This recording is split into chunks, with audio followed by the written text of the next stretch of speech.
Hello.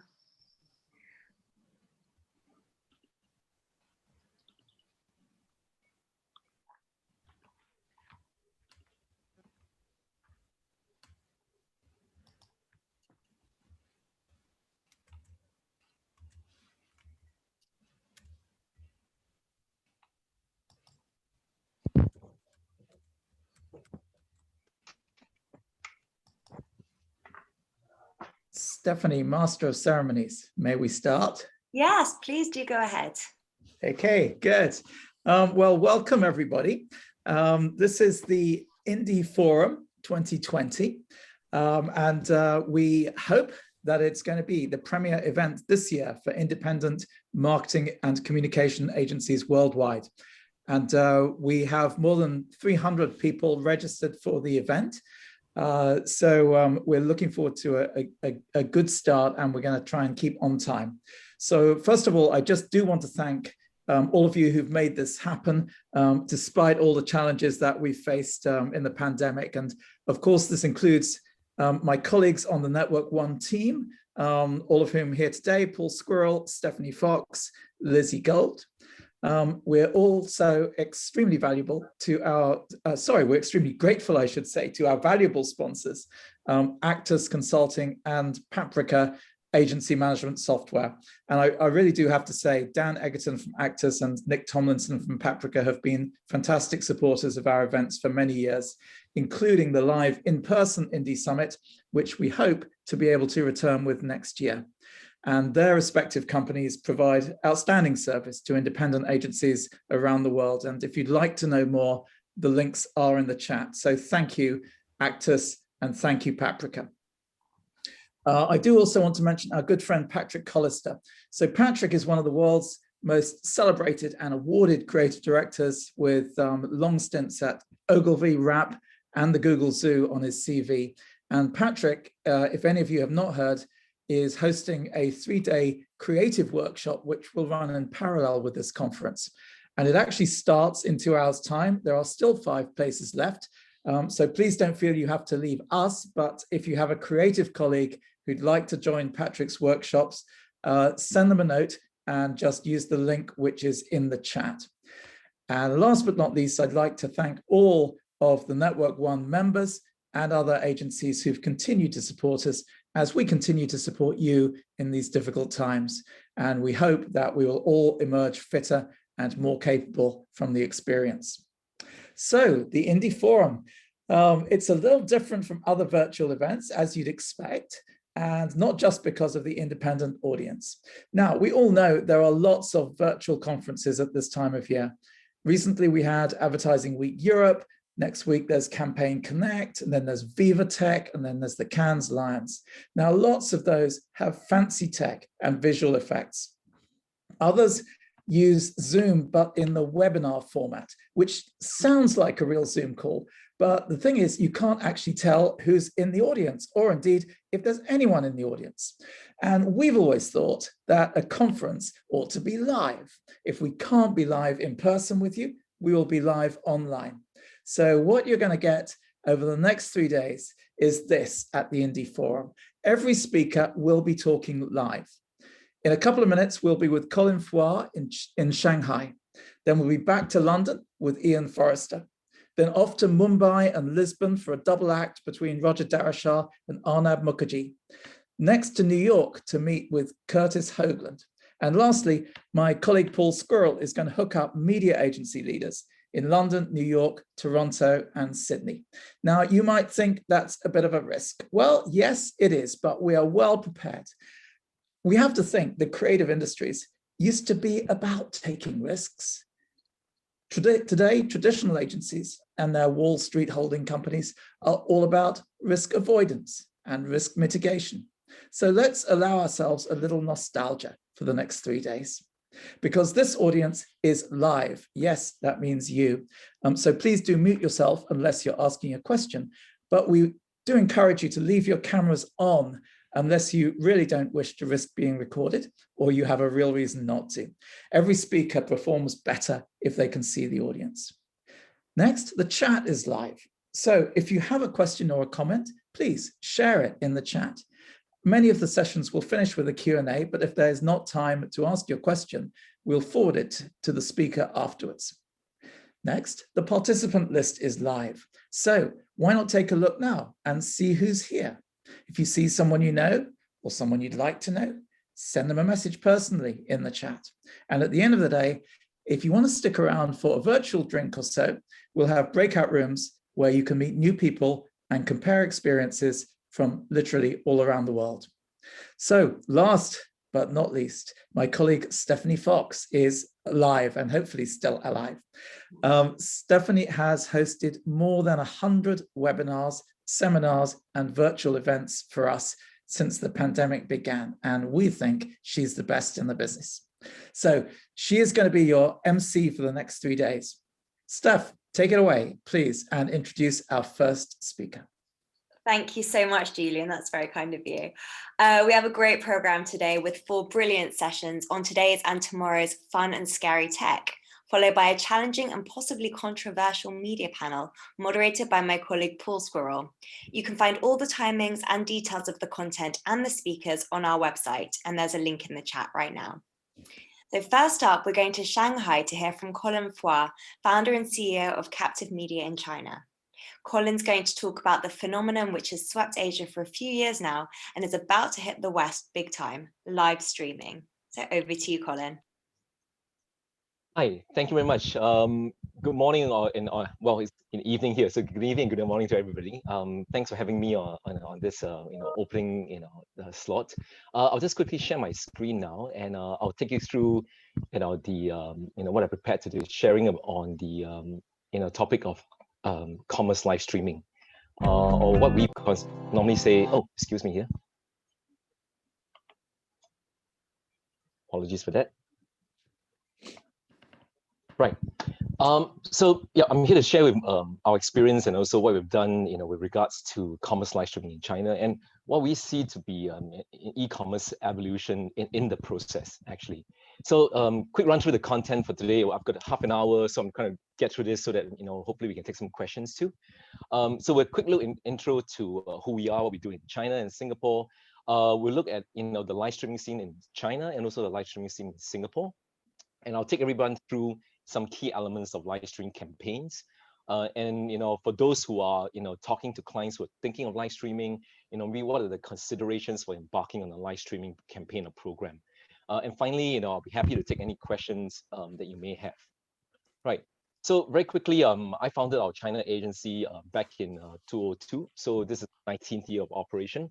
We're set up as an integrated marketing media services agency. So we do everything from e-commerce live streaming, video marketing, new retail, obviously the more traditional advertising, creative content production, right? So a big part of our business over the past 10 years or so has been to do with e-commerce. So we're quite plugged into the entire digital ecosystem here. We do a lot of work on the Alibaba, the Tmall, Taobao platform. But not exclusively so. We also do work on WeChat platform, TikTok, JD.com, etc. So jumping more directly into live streaming, these are some of the brands that we do a lot of live streaming work for in China. As you can see, a lot of these are fairly recognizable international brands that have actually jumped onto the live streaming bandwagon in a big way. I think it'd be safe to say that in China now, getting involved in or having live streaming as part of the media marketing promotion arsenal is almost as common as having a website or a WeChat account, official account, etc. We're a boutique agency here. I'm Singaporean, and we're kind of self-considered as a foreign agency in China, but we're quite pleased that we're actually recognized as setting the benchmark for quality content production. So a lot of what you see in China today, in terms of how live streaming is being done, especially professional generated content, was actually, started by us, a few years ago. So, and it's something that I would like to share with more of everybody today. This here is a short video clip that gives us a quick snapshot of what we're talking about when we say professional generated content for e-commerce live streaming. Right, so this is what other brands or a lot of brands are doing on of our life. Fairly simple, straightforward. Same for Shopee, Facebook Live, Lazada, some of the e-commerce platforms. So this is what we have. It's called Cloud Shop, as we call it. Basically, we bring retail concepts, physical concepts into live streaming. We focus a lot on product angles. We do a lot of demos, and we try to make the entire experience as interactive as possible. We don't always use influencers or celebrities. A lot of these are actually our own brand hosts that we train on product knowledge, on brand information, etc. So we have everything from producers, script writers, directors, set design. So everything is done in-house, and it's not just in studios. We actually do live streaming within the store environment, retail store environment. Now, whether it's a studio or a store environment, the focus really is on methodology, on the sales strategy, curation of products. What are we selling? How do we make it more engaging, fun, and even bringing events onto live streaming. Now, this is extremely relevant during this pandemic period, where a lot of physical events are either cancelled or restricted to a large degree. So live streaming is proving to be a very effective application across different mediums. So that was a brief intro to us as a group. Now, just looking at the live streaming scene in China, actually, live streaming sort of started around 2014, 2015, and it really started with esports, online gaming arena, right? Chat rooms, it's still happening right now. Gamers showing what they're doing, sharing tips, etc. Then in 2016 and 2017, we saw this rapid growth of live streaming content going more mainstream with entertainment, food products, education, and e-commerce became, more and more of a key driver for live streaming. And back then in 2016, 2017, there were over 500 live streaming apps available, right? And this is in China alone. Then, in 2018, 2019, it started to move away from, user-generated content into more professional-generated content, right? So, whilst UGC is still a big part of it, we see more and more of, PGC. So really from KOL, key opinion leader-driven direct sales approach to more brand-driven content marketing and sales approach. So the simplest way to describe it is, rather than an individual, influencer celebrity, taking charge and promoting something, the brands were starting to run live streaming themselves, wanting to own the content, more control with content, more curated content as they engage with the consumers, right? And then obviously in moving more towards near the future here the current situation. So 2020 and beyond, I think live streaming is becoming more multifaceted, all right, in terms of a marketing medium, right? So it's not just about driving sales, it's also about branding, it's about product launches, it's about client and consumer acquisition. And you hear a lot of these buzzwords, it's about engagements, getting your consumers excited, interested, right? Now, we all want to convert, but conversion is not the only objective of live streaming anymore. And you hear this buzzword about shoppertainment. How do you entertain your consumers as they're shopping, making it fun, making it also educational and informative, right? So this is how really the live streaming landscape has been progressing and developing over the past few years. So everybody talks about how wow, there's a growth and a massive explosion of content, and the sales are going crazy with astronomical figures. But it took a few years for this to happen, and really the big change was really in 2019, right? So we have here some statistics on the China market, and I think some of you may have come across this before. E-commerce market value at 1.7 trillion, right? Mobile commerce as a percentage of e-commerce market size, 65%. So just drawing attention to what is relevant to live streaming. So live streaming e-commerce market is valued at about $16.3 billion US. So that's the size of the market, and by all accounts, still growing, right? And if we're talking about live streaming users, and that's what I want to stress here is we're not talking about just e-commerce live streaming, but live streaming in general. We're looking at about 613 million users in 2020, and that's a 29% year-on-year growth. So both in terms of monetary value in terms of user viewership, etc. You know, every single aspect, you know, we see significant growth. Now, so we've talked a lot, and I'm not sure, you know, how many of you seen this, but I just picked a few examples of what kind of live stream content we have. So these are some examples of, you know, what is happening every single day. You know, thousands and thousands of streams of this type happening. Right? So you know, from these are always influencers, right? This lady, Hey Kazi, right? She's very big into fashion live streaming. Just this video alone, we're looking about 200,000. In China, a lot of streams tend to be fairly long, 4-5 hours, for example. So you know, she's just going through, you know, the different options, you know, for jackets, etc. Yeah. This next lady, Weya, you might have heard of her, you know, even in your home country. She is right now the #1 live streamer in China. I'm getting a bit of feedback from Stephanie. 你先睡这么早，8点就睡觉了。我因为要陪小孩。So she's one of the, you know, most famous and you know, popular live streamer in China right now. So this live stream, for example, we're looking at 16 million views. Right, and she's selling right. 对对，我马上先做一个 chat show function. 对，这里有个台阶啊，在这里，这里啊，废话不多说，我们先。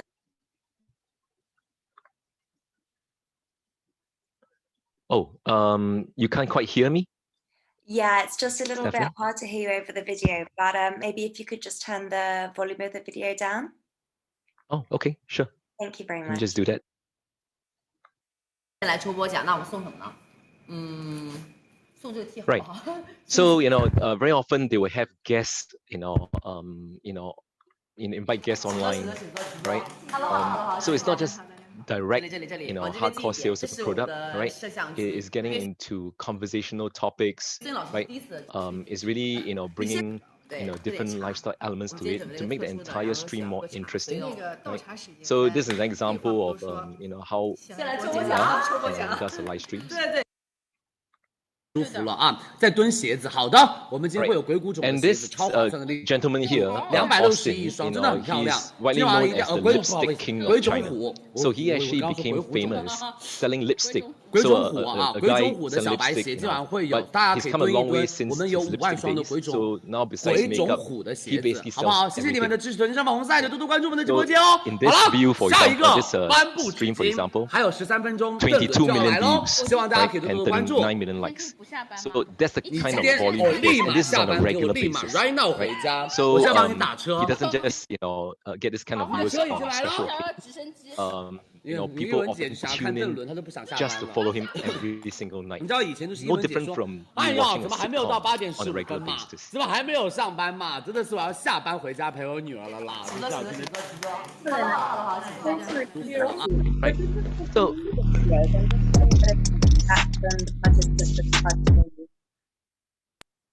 sorry, Stephanie, you're saying? Sorry, I'm just getting some feedback that it's a bit hard to hear you. Maybe you could mute the videos. Oh, okay, sure. Thank you. Just give me a second. I will just go back again.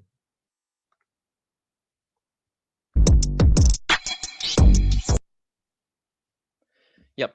So let me just play this video again. So this is an example of a project that we did for Adidas on Super Brand Day. And what was interesting was this was actually a major launch event, you know, both online and offline, back in February last year. But because of the COVID situation, all the offline events were cancelled. And Adidas, as you can imagine, had spent, you know, a huge, you know, budget preparing for these offline events. So what we did was that we suggested that, you know, let's not waste it. So we took the content, all right, and we curated the content and created a live streaming week, right? So 5 days of live streaming content. So instead of offline events and the launches, we got the celebrities and the VIPs and the guests, you know, onto live stream within the studio, and we curated a sort of a fashion week, if you may, for you know, Adidas superstar. And so if you can look at, you know, the figures, you know, viewership reached 35 million. And more importantly, within minutes of opening of sales, sales is astronomical, over 100 million RMB of transactions. So I think this is an example of how, and I know we hear a lot in the press about how a lot of figures may not be that real, but I can tell you that yes, there are certain cases where, there's some discrepancy with the sales figures without a doubt. But in our experience working with the clients that we know and we in our projects, I can show you that the sales figures are very real, and in some cases way above expectations of the clients. This next video is a example of what we did for smaller SME brands. In this case, it was a project supported by the Singapore government, trying to help Singapore brands who are already selling the e-commerce platform in China, right? And giving them a taste of how is it to do live streaming. So we were in charge of end-to-end, conceptualization and execution of this project, right?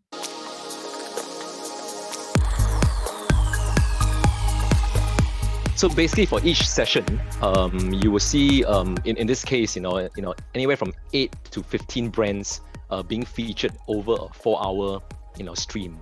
So we would then help the brands curate what products to sell. How do we draw out the, the key selling points? What kind of influencers do we bring on board? What kind of experts do we bring on to share about the project? So bearing in mind, live streaming is a lot about driving eyeballs. So we handled the pre-stream marketing just to generate enough interest, all right, on different platforms. So this is where, it actually is also about fundamentals of marketing, right? Getting enough traffic on social media, going through the different channels to promote the stream, all right? And it's also post-stream marketing, how we edit short videos. So short format video has become also a very important part of the marketing arsenal here in China.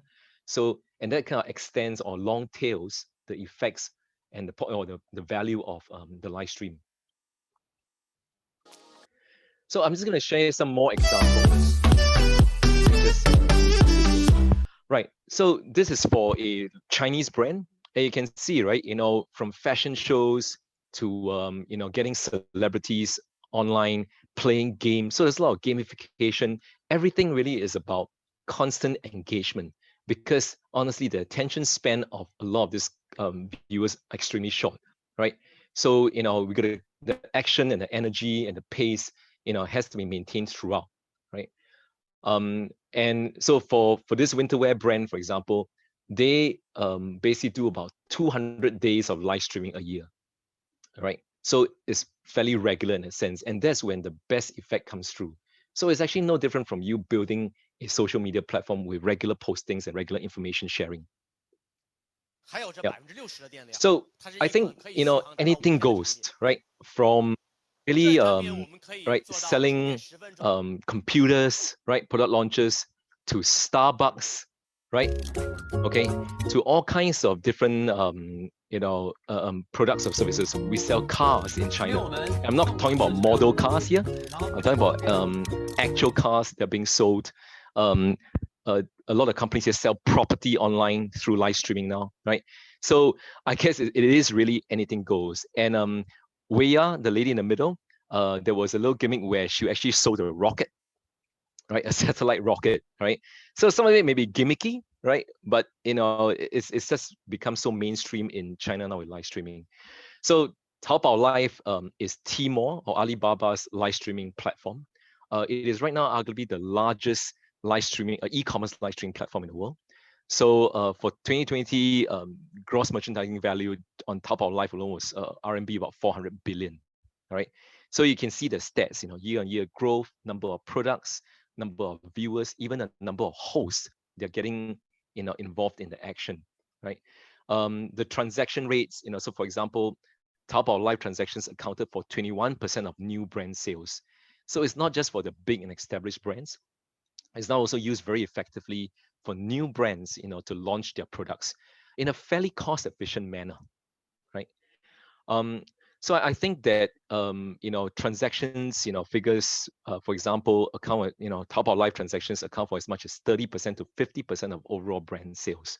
So whether it's offline or online e-commerce platform, all right, 30% of that, or up to 50% will come from live streaming. So e-commerce live streaming, a growing international trend beyond China. So there's a lot of discussion about, is this a phenomenon that is only in China? Is this something that is very unique to the Chinese ecosystem? Possibly so. But having said that, this is what we see. I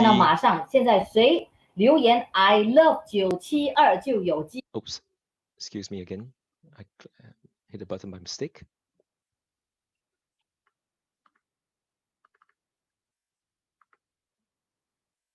So we see things happening in Singapore,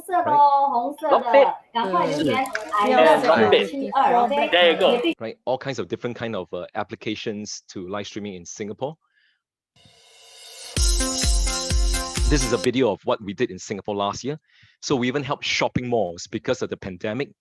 Shopping malls were, unable to receive the usual kind of visitors and guests. So we created live streaming programs where the retailers within the malls will use live streaming to promote their store-based inventory as opposed to e-commerce inventories, right? So really, a large variety. And I think in Singapore, for example, this is a fairly new phenomenon. It's the industry, live streaming industry is still in the infancy stage, right? But we see a lot of interest. And just in the past 9 months in Singapore, there's been an explosion of the amount of content on Facebook Live, on Instagram Live, right? Obviously, most of it is still UGC, user generated, right? But it's increasingly moving to PGC, right? Because brands want more control over the content, but at the same time, not going too scripted, right? So finding the right balance, right, in terms of how they engage with their consumers. Bread Talk here is a famous bakery brand, a chain of bakery and bread shops. So we used live streaming to launch their new concept store, right? So cooking shows. We even launched the rebranding of a supermarket, using live streaming, right? So and as part of our drive to create to find more talent, all right, we also use live streaming very often for talent competition, right? To sort of look for new talent to be brand hosts for live streaming programs.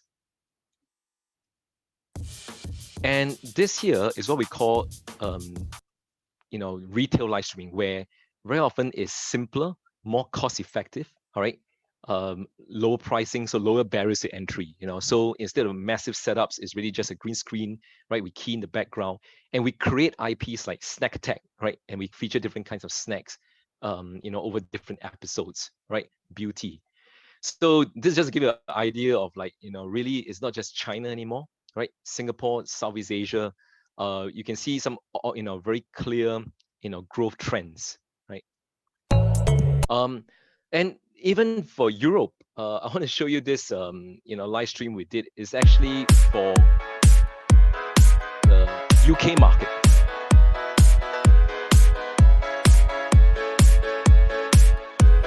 Right, and here is for the French.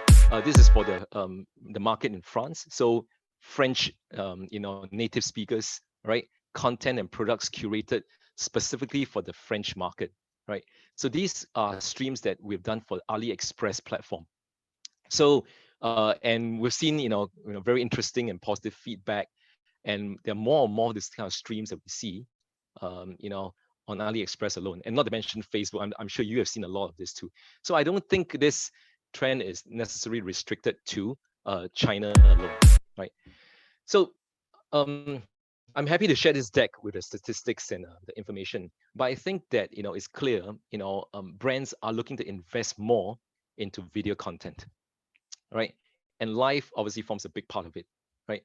So the live streaming industry is expected to be valued at 184 billion US dollars, right? By just in a few years. Live video grew by 93% on average, with viewing time of 26.4 minutes per session. And that's extremely long. So of course, these figures might include some entertainment live streaming, not just e-commerce, but I think the entire ecosystem is moving, forward. And I think that bodes very well for e-commerce live streaming. Now, from a viewer's point of view, all right, we also see that 60% of viewers, will conduct online searches while watching live streaming. So live streaming is really a way where they can interact, immediately with the host, asking questions, getting the inquiries answered immediately, and there's the engagement, there's the fun kind of process in it, right? So viewers are also, catching on in how they can use live streaming to their benefit, not just for discounts and promotions, but also getting information, product knowledge, etc. And from marketers, I think almost all of us are marketers, on this call, on this session. So 79% of marketers say that live video facilitates a more authentic interaction with an audience. Now that is my own experience here, working with marketers and also consumers, right? So we see that the live chat is an extremely powerful tool. The gamification, right? The vouchers, the coupons, etc. All this and the content, all these forms part of the engagement, and that is what a lot of marketers are looking for. Not just the sales, that's important, of course, but also that engagement and emotional attachment to the brand. Right. So we come to some key considerations of live streaming campaigns. So if you're looking either for yourself or your brand, looking at getting involved in live streaming, I think live streaming is really elevating e-commerce and online shopping. It is now gone beyond just swiping the screen, right? It's beyond just text and photos. It's about the brand retail experience, all right? And very often, a lot of the brands that are doing live streaming also have stores. That's not going to go away. So how do you form that, what we call new retail O+O, right? Online plus offline kind of retail experience. You've seen how it can be emotive. It can be, it can connect the brand to the consumer. We're talking about real-time human interaction. A lot of it is shoppertainment and very fun experience, right? And that's the beauty of live streaming. Not everything is scripted. It's okay for things to go wrong, and that's the fun part of the experience from the viewer's point of view, and obviously interactive and engaging. I'm so sorry to interrupt you, but I'm going to have to ask you to wrap up because we've got to stick to time here. Thank you. Sure. So I think to wrap up, it's clear that live streaming is not just for big brands, all right? Small brands, SMEs, are entirely able to maximize this. And these here are just some key elements, right? You need a strategy, content development, execution, the right host, fulfillment platform, get the right KPIs, and obviously marketing, keyword here. I'm on my last slide now. So for live streaming, right, just remember, go back to the fundamentals of marketing. It is not a miracle cure or magic pill, right? Be realistic in terms of expectations and targets. It is really just a form of interactive content and marketing, right? And you would build follower base like how you would with any other social media platform, Facebook, Instagram, etc. So have a mid to long-term strategy with this. So yep, so that brings me an end to the my presentation on commerce live streaming. Thank you so much, Colin. That was really terrific. So sorry I had to rush you at the end there, but if anyone would like to contact Colin with any questions or any of our speakers, you can find their contact details in the chat.